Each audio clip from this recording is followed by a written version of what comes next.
Madam Chair, much of what we do here in Congress is often forgotten pretty quickly. It's hard for members to remember what we did last year, let alone the American public. But I have a feeling that this particular issue, the Keystone Pipeline, is not going to be forgotten. It is not going to be forgotten by our children and our grandchildren. It is, in fact, not going to be forgotten by history. Because I have a feeling that our kids and our grandchildren 20, 30, 40 years ago, 40 years from now, they're going to be asking us, and hopefully we'll all be here, they're going to be asking us, what were you guys thinking about? What were you doing? Did you not hear what the scientific community all over the world was saying?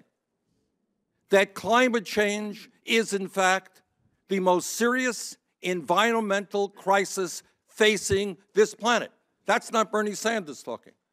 That is virtually every major scientific organization in this country and throughout the world.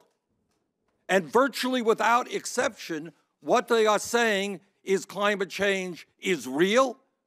Climate change is caused by carbon emissions and human activity. Climate change is already causing devastating problems in the United States of America and around the world. I don't have to remind anybody here that just a year or 2 years ago, we voted $60 billion in order to deal with Hurricane Sandy. And what the scientific community tells us, if we don't get our act together and start reversing climate change, we're going to have more extreme weather disturbances. That's what they are telling us. And then I listened to this debate today, and is this debate about, okay, how do we go forward in transforming our energy system, moving away from fossil fuel into energy efficiency and into sustainable energy? Is that the debate that we're hearing today? Is the debate about how we invest more in technology so that we can come up with transportation systems that are more energy efficient? Is that the debate we are hearing today? No, what the debate is that we are hearing today, and where I fear a majority of the members of this committee will vote, is to reject science.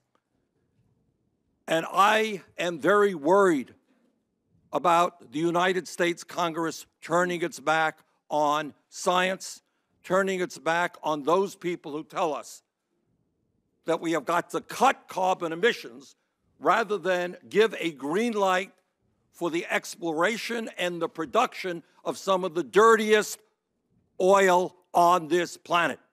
I think, frankly, that is crazy. I think we are moving in exactly the wrong direction.